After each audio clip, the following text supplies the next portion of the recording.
Welcome to my imaginationary love story world. ये love at first sight का part 17 है। चलिए स्टोरी को शुरू करते हैं। मतलब विंग जब चिल्लाया तो सारी फैमिली में विंग के ऊपर गुस्सा थे कि विंग क्या मजाक कर रहा है, ये वांगजी का बर्थडे है, उसे तो सॉरी मत कर, वैसा वाला रिएक्शन था। और प्रैंक वैंक है तो इसे अभी बंद करो, सबने ये बोला था। पर वहीं जो जानता है वो क्या कर रहा है। तो फिर पंचा ने कहा एक्सक्यूज मी मिस्टर नाथ, आप बदतमीज़ कर रहे हैं। विंग ने बोला ना कि वो सिर्फ प्रैंक था। तो वांगजी ने वेंचा का कलर पकड़ दिया और कहा रियली तुम अपने बॉयफ्रेंड, अगर उन तुम्हारा बॉयफ्रेंड भी है तुम अपने बॉयफ्रेंड को ऐसा करने के लिए बोल सकते हो। तो वही ने वांगजी को दूर हटाया और कहा स्टे अवे माय बॉयफ्रेंड। और वो बॉयफ्रेंड नहीं है, वो मेरा फियांसे है। तुम्हें समझ में नहीं आ रहा है। और ऐसा नहीं है कि हाँ ये सिर्फ आज या परसों की बात है, हमने पहले ही बचपन से सगाई कर ली थी। और ये हमारे ऑर्गेनाइज ग्रैनी ने करवाया था। आपको समझ में नहीं आ रहा है मिस्टर वांगी, मैं आपको स्ट्रेट फॉरवर्ड कर रहा हूँ, ये जस्ट एक प्रैंक था और अच्छे खासे व्यूज़ के लिए मैंने ऐसा कदम उठाया। आई एम रियली सॉरी, आपकी फीलिंग को बहुत हर्ट हुआ होगा। पर देखो ना आपके साथ कितनी अच्छी चीज़ है, आप चलने लगे, अपने फैमिली के साथ घूमने मिलने लगे, अपने फ्रेंड्स के साथ हंसने लगे हो, आप अपना फिर से वही जॉली नेचर पा चुके हो। तो आपको प्रॉब्लम क्या है। वांग जी सिर्फ उनकी बकवास सुन रहा था, यहाँ तक कि सारे फैमिली मेम्बर्स उसकी बकवास सुन रहे थे। तभी लंच इंगेजमेंट जो इनकी पर्सनैलिटी को जान चुका था, उसने कहा वहीं क्या हुआ है। तो वहीं ने कहा अंकल मैं आपके बेटे को समझा रहा हूँ, आप भी समझिए ना कि मैं जैसा हूँ वैसा ही हूँ, कोई चेंजेस नहीं आया है। तो लंच इंगेजमेंट ने कहा ये सब तुम्हारे लिए एक नाटक था, तो तुमने मेरे बेटे के फीलिंग के साथ खेला है, तुम्हारे ऊपर मैं केस कर सकता हूँ, तुम्हें पता है। तो इन्हें कहा बेशक करिए, वैसे भी मुझे ना अब सच में आप सबसे रह करना चिढ़ मच रही है, मुझे आपसे जाना ही है। वैसे भी मेरी अच्छी खासी फैमिली मेरा वेट कर रही है। ये सुनते ही भाई सारे अलग ही शौक पड़ेगी, उनकी फैमिली कहाँ से आ गई। तो ही ना बता I am sorry mom dad, आपकी फीलिंग्स को हर्ट करने के लिए I am really really sorry. Sorry mom dad नहीं अंकल डैड सॉरी। हाँ जैंग जैंग सॉरी। हाँ यहाँ से आई एम सो सॉरी, आप सबको सॉरी, स्पेशली सबको। हाँ कि मैंने आपको सबसे झूठ बोला कि मैं बचपन से अनाथ हूँ वगैरह वगैरह, पर ऐसा कुछ नहीं है। वो एक्चुअली क्या है ना, मेरी फैमिली के साथ छोटा सा झगड़ा हो गया था, गुस्से में आके मैंने घर छोड़ दिया था। अब उन्होंने मुझे मनाया और मुझे वो वापस लेने जाने आए। और फैमिली तो फैमिली होता है ना, और ऐसा नहीं है कि उन्होंने सिर्फ मुझे अकेला छोड़ दिया था, मेरे साथ वेंचा था। उसने मतलब विंग ने वेंचा को हक करके बोला, वो अपनी फैमिली को छोड़ के ना मेरे साथ 2 साल रुका। उसके बाद उसके फैमिली के कुछ क्राइसिस आ गए थे, इसलिए उसे जाना पड़ा था। पर ना फैमिली फैमिली होती है। तो आई एम सॉरी, बाकी सारे शौक थे वहाँ जी कह रहा तो तुम्हारी फैमिली है हुई तो ना। हाँ वो क्या है ना, गुस्से में आदमी कुछ भी कर जाता है। तो देखो ना मैंने तुम्हारी फीलिंग्स को भी हर्ट कर दिया, I am really really sorry. वैसे भी सॉरी टाइम हो रहा है, मुझे जाना पड़ेगा। मैंने फ्लाइट आज के लिए बुक किया था। और हाँ जंग मैंने ना तुम्हारे लिए मेरा यूट्यूब चैनल तुम्हारे नाम कर दिया है, ठीक है। तुम्हें अगर तुम्हें उसे चलाना है चलाओ या फिर बंद कर सकते हो, इसमें कोई प्रॉब्लम नहीं है। अब आंट अंकल आपने इतने साल मेरा इतना ख्याल रखा, इसके लिए बहुत बहुत बहुत बहुत बड़ा थैंक यू। और डोंट वरी, मैं आपने जितना मेरे ऊपर खर्च किया ना, मैं सब कुछ आपको पे बैक कर दूँगा। और इतने दिनों में आप सबने जितना मुझे प्यार दिया है ना, उसके लिए थैंक यू सो मच। तभी वांगी ने कहा वही क्या हुआ है क्या तुम्हें कुछ। तो इन्हें अरे मिशेल मैंने बोल रहा हूँ ना कि मुझे कुछ नहीं हुआ है, बस मेरी फैमिली मुझे मिल गई है। तो वांगी ने कहा और इनका क्या। तो इन्हें कहा प्ले ख़त्म, पैसा आ जाओ अब मैं वापस। तो वांगी ने कहा मतलब। तो इन्हें एक प्ले में कैरेक्टर होता है, उसके साथ हम प्ले करते हैं, क्या उन्हें थोड़ी ना अपनी जस्ट में लाइफ की पार्ट बना लेते हैं। तो वांग जी ने कहा वही मतलब क्या है तुम्हारा। तो वही ने कहा मतलब ये सारी डमीज है, मेरे मॉम डैड की जगह मेरे भाई बहन की जगह, मेरे फ्रेंड्स की जगह मेरा ओरिजिनल देने तो और कहीं है। वैसे जैंग है तुम्हें पता है ना, मैं हर साल कहीं पर जाता था पूरे 2 दिन के लिए। तुम्हें पता है कहाँ जाता था, अपने मॉम डैड से मिलने के लिए, अपने फ्रेंड्स से मिलने के लिए, अपनी फियांसे से मिलने के लिए। अब वो मुझे वापस लेने आए तो क्या मैं ना जाऊँ। जंग को उनकी बातें पॉइंट लगी कि हाँ उन महीने में 2 दिन के लिए कहीं गायब हो जाता था। वांग जी ने भी बात नोटिस किया था कि विंग जो उसके पास वेट कर रहा था वो 2 दिनों के लिए कहीं पे गायब हो जाता था, पर कहाँ क्यों किस लिए किसी को पता नहीं चलता था। तो इन्हें कहा सी, तो मैडम वो रोने लगी और कहा तो हम तुम्हारी सिर्फ डमीज है। तो इन्हें कहा आई एम सॉरी बट हाँ तो अब मुझे जाना हुआ है, वेंचो चलिए यहाँ से। विंग ने वेंचा की गाल पे किस कर दिया और कहा चले बेबी। तो वेंचा ने कहा हाँ चलते हैं। और थैंक यू आप सबने विंग का इतना ध्यान रखा। विंग ना थोड़ा सा इमेच्योर है, अपने बचपन में ना बहुत कुछ कर जाता है, तो अगर उससे कुछ गलती हो गई तो माफ़ करना। तो विंग जब जा रहा था तो जंग ने कहा, हाँ तो तुमने अच्छा खासा प्ले किया वही विशान, इतना अच्छा कि तुमने उस एक्सीडेंट को भी शायद प्लान ही किया था ना। तो विंचो के हाथ को कस के पकड़ लिया। तो विंचो ने कहा एक्सक्यूज़ मी मिस्टर। तो जंग ने कहा एक्सक्यूज़ मी, ये हम दोनों की बात है ना विंग। तो विंग ने कहा मे बी और मे बी नॉट, सॉरी, तुम्हें उस सब में बहुत सफ़र करना पड़ा। ये कह के विंग वेंचो को लेके वहाँ से निकल चुका और कार में बैठते ही विंग जो रोने लगा था। और यहाँ मैडम यूँ तो इस बात को सुन के वो बेहोश हो गई थी कि विंग ने क्या बोला। सारे यानले शौक में चली गई थी। चंग जो यानले को संभाल रहा था और भांगजी वहाँ पे बैठ चुका था। भांगजी को पूरी दुनिया जैसे बंसी हो गई थी। भांगजी वहाँ से उठता है, अपने व्हीलचेयर पे फिर से बैठता है, क्योंकि हाँ उसके पैर हाथ भी इतने अच्छे से रिकवर नहीं किए हैं, फिर भी चलने के लायक तो है। भांगजी वहाँ पे बैठता है और कहता है आप सबके लिए खाना खा लीजिए, मेरी बर्थडे बहुत अच्छी गई। ये कह के भांगजी केक को कट करता है। मामी ने उस केक को ऐसे काटा, मतलब अच्छे से काटा कि सारे लोग शौक थे कि भांगजी को हो क्या है। भांगजी कुछ रिएक्ट नहीं कर रहा है। भांगजी इमोशनल भूत की तरह उसने केक काटा और कहा मैंने केक काट लिया है, स्वयं सब में दे देना। और हाँ मैडम आंटी बेहोश हो गई है ना, उन्हें कमरे में लेकर जाओ। हाँ मैं मुझे कुछ ऑफिस के काम है। ये कह के भांगजी वहाँ से चला गया था।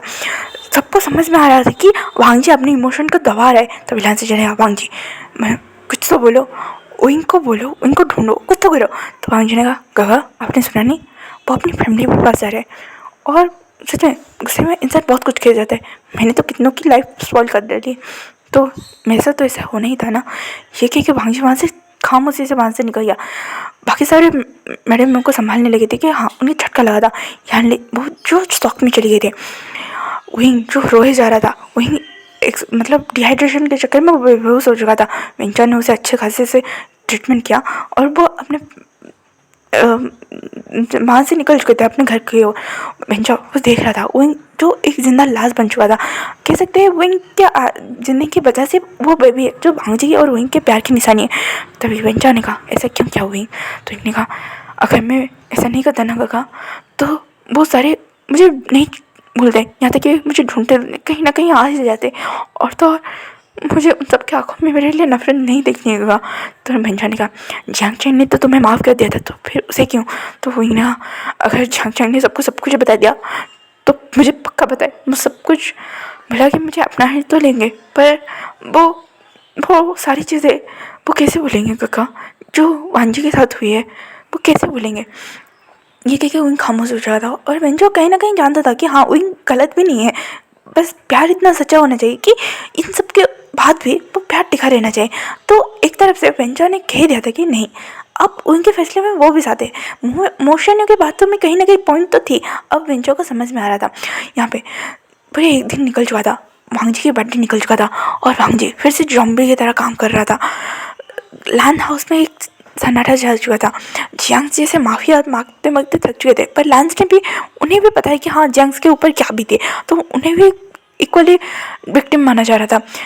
जियांग जो खामोश हो चुका था, कुछ मतलब एक दिन पूरा निकल चुका था, ना ही कोई अपलोड उस लाइव स्ट्रीमिंग पर नहीं कोई अपडेट आया था, नहीं कुछ और। सारे फैंस उनको ट्रोल कर रहे थे कि क्यों वो भांगजी को छोड़ के वेंचा को, पर ऐसा नहीं, कुछ फैंस उसके सपोर्ट में भी थे, तो ऐसा कुछ चल रहा था। पर भांगजी जो खामोश होकर काम कर रहा था वो अपने अपार्टमेंट गया, जैसे उसके अंदर मन जीने की आशा नहीं बची थी। अब भांगजी जो आखिरी बार अपने फ्रेंड को टेस्ट करता है, तो मैं पता है इतने सालों के बाद मेरी लाइफ में एक सनशाइन आया था और वो चला गया। वो भांगजी बस उसने सारी बात नहीं, पर जितना वो पोइट्री के वे में वेंचा से बात कर रहा था उतना भेज के उसने बस सब फ़ोन कट कर लिया। तभी वेंचा की ओर से एक मैसेज आया, क्या तुमने जांच किया कि उसके साथ हुआ क्या है, उसका सडन बिहेव चेंज। क्या तुम्हें ऐसा लगता था कि वो तुम्हें प्यार नहीं करता था, या फिर तुम्हें सिर्फ ऐसा बोलने के लिए वो मजबूर था। तो भांगजी को भी कहीं ना कहीं बात क्या अच्छी लगी, क्योंकि हाँ उनके एक्शन ऐसे नहीं थे कि विंग भांगजी के साथ प्रैंक करा था। विंग जनरली और वांगजू को याद आया कि उन्हें उनके फर्स्ट टाइम इंटीमेसी के टाइम बोला था कि तुम मेरे फर्स्ट हो और तुम मेरे आखिरी भी होगे, और कोई नहीं, मैंने किसी को हक नहीं दिया है कि कोई मेरे लाइफ में है ही नहीं।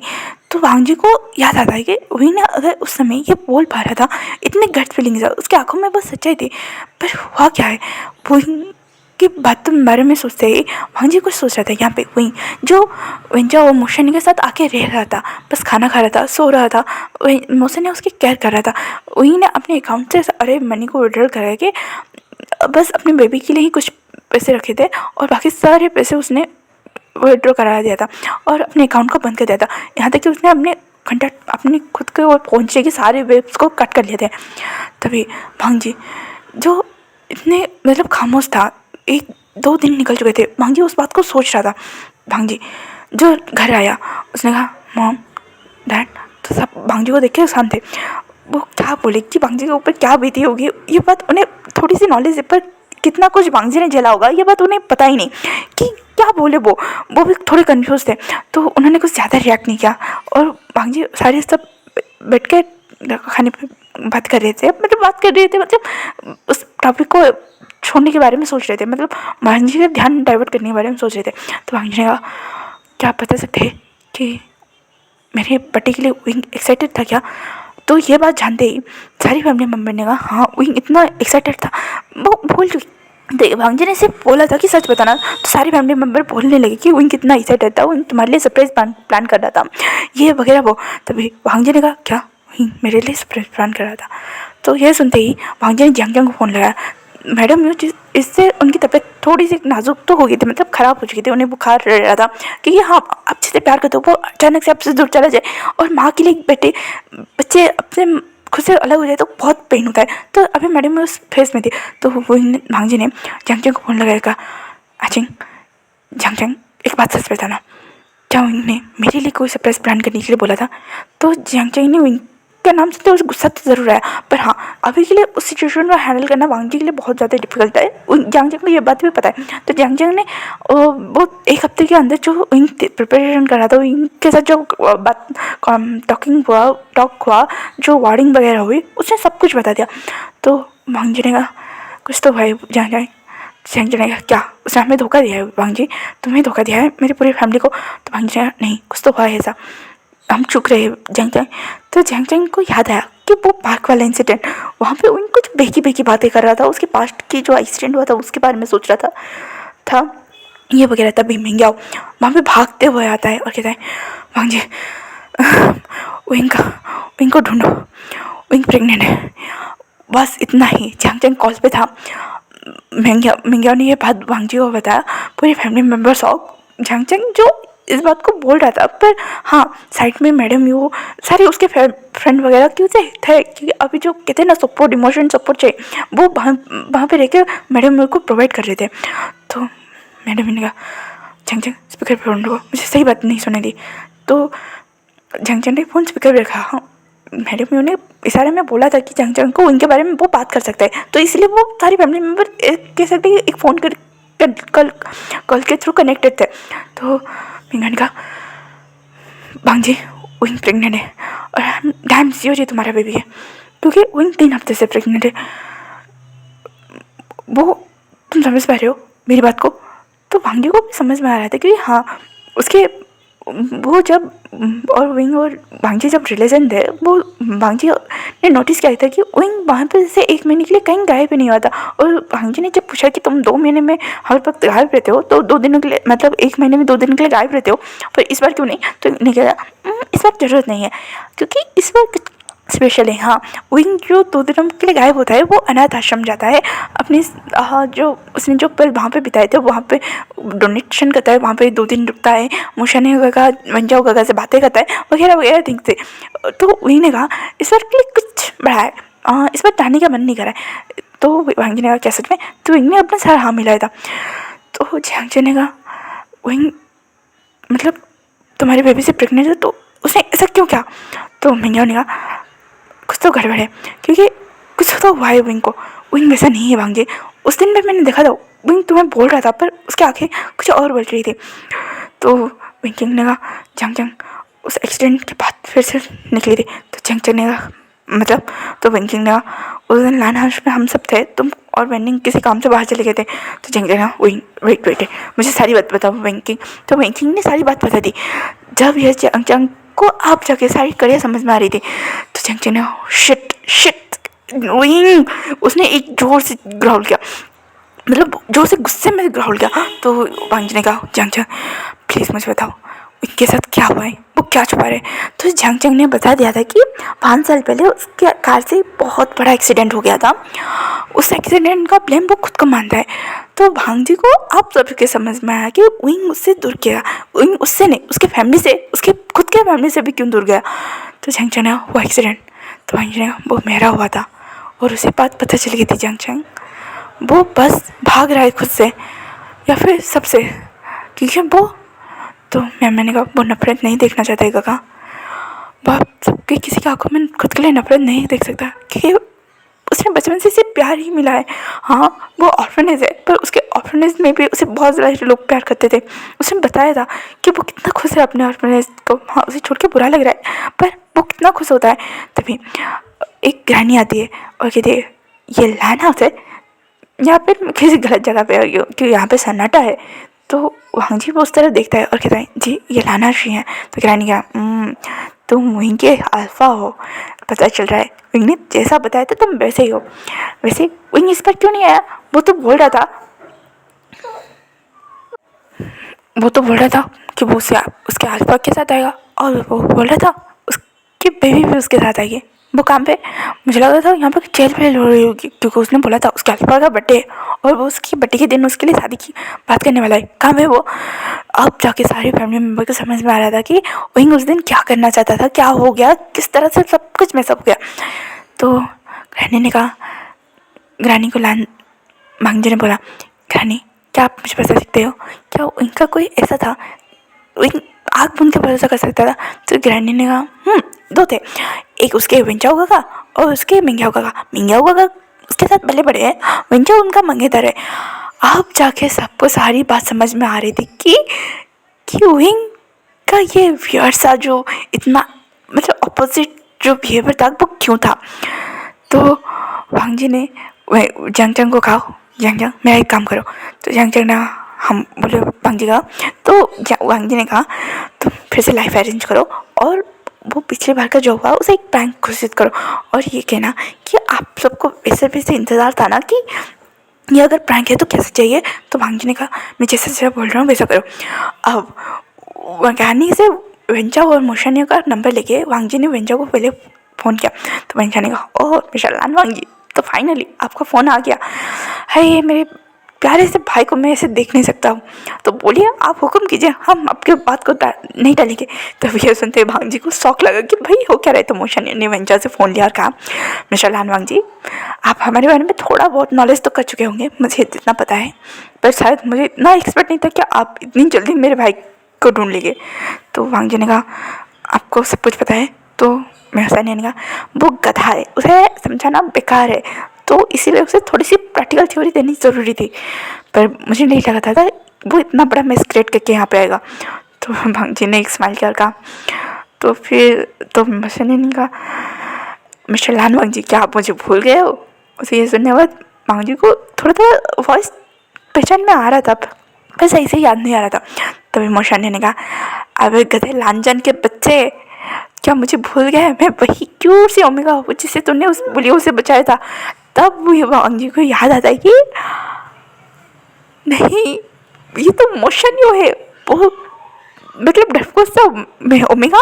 तो वांग जी कहता है डरपोक कहीं गए। तो मोशा ने कहा ए मैं अब स्मार्ट और कॉन्फिडेंट और ब्रेव बन चुका। तो वांग जी ने कहा हाँ इतना ब्रेव कि तुमने मेरी ओमेगा को अपने पास रख लिया। तो मोशा ने कहा ओए मैंने रखा नहीं, वो मेरा भाई है, वो पूरे हक से यहाँ पे है, पर उसके हक देख के लग रहा है उसकी हालत ठीक नहीं है। तो वांग जी ने कहा पर क्या हुआ है। तो मोशा ने कहा कहते इतना कुछ पता लगा क्या, उसके हालत के बारे में पता नहीं लगा। तो वांग जी ने कहा हाँ मैंने पता लगा मैं पापा बनने वाला हूँ, मैं पापा बनने वाला हूँ, मैं पापा बनने वाला हूँ। उसकी खुशी अलग थी। पर वांग जी ने कहा अभी के लिए पॉइंट पाते। तो वांग जी ने कुछ प्लान सजेस्ट किया। तो मोशानी ने कहा ये कुछ ज़्यादा नहीं हो जाएगा एक प्रेग्नेंट ओमेगा के लिए। तो वांग ने कहा थोड़ा ज़्यादा होना भी बनता है, पर डोंट वरी मैं गार्ड्स को कह दूँगा कि वो सेफली मतलब सेफली प्लान को एग्जीक्यूट करे। ये सुनने के बाद मुझे लगा ही था भांजी के दिमाग में ऐसा ही कुछ आइडिया आ सकता है। तो ग्रैनी ने कहा मेरे प्यारे से बच्चे को इतना परेशान मत करो तुम दोनों। तो भांजी ने कहा ग्रैनी आपके बच्चे ने क्या किया है ना, आपको भी उसके ऊपर गुस्सा आएगा। तो ये कहने के बाद उसने जैंग चैंग को फ़ोन पे बोला कि ग्रैनी को बता, और जैंग चैंग सारी बातें बता रहा था। यहाँ पे मैडम मेरे को तो गुस्सा चौ उठा था, मतलब उनकी तबीयत पूरी झट से ठीक हो गई थी। अब वो भांजी की विंग की कुटाई करने के लिए पूरी तरह से रेडी थी, पर अभी के लिए नहीं, 9 महीने के बाद वो विंग की कुटाई करने वाली थी। इन दौरान मैं और बैंकिंग एक साथ बोल पड़े कि आप विंग की प्रेगनेंसी वाले कितने खुश हो रहे हो। आप विंग को मानना मत, वो प्रेग्नेंट है और प्रेगनेंसी में कितना कुछ झेलना पड़ता है। वो ऐसे डिस्क्राइब कर रहे थे वो दोनों कि वो दोनों खुद प्रेग्नेंट है। तभी मैडम लानी ने कहा तुम दोनों प्रेग्नेंट हो। तो मैं और बैंकिंग जो इतने एक्साइटेड थे बोलते हाँ हम दोनों प्रेग्नेंट है, इसी वजह से तो हमें पता है कि वो दोनों स्टॉप कि भाई हमने वो क्यों बचाने की क्यों कोशिश की। उसे जब भी कोई बचाने चाहता है वो गड्ढे पे गिरता ही गिरता है। तो बैंकिंग और मैं एक दूसरे के साथ मतलब उस तरफ से बैंकिंग मैडम को व्यूअर्स सा स्माइल दे रही थी और मैं यहाँ से अपनी फैमिली को। तो बैंकिंग ने कहा अभी ये सब की टाइम नहीं है, हम एक काम करते हैं पहले उनके अक्ल को ठिकाने लाते हैं, ठीक है। ये कहने के बाद वो सारे अपने अपने काम पे लग गए थे। तो आज का पार्ट यहीं पे खत्म होता है, फिर मिलेंगे कल के पार्ट में। Thank you for watching. Comment करो, लाइक करो, शेयर करो एंड बैकग्राउंड नॉइज को इग्नोर करो। Okay, tata, bye bye, see you. Thanks for watching, bye bye cuties and स्वीटीज।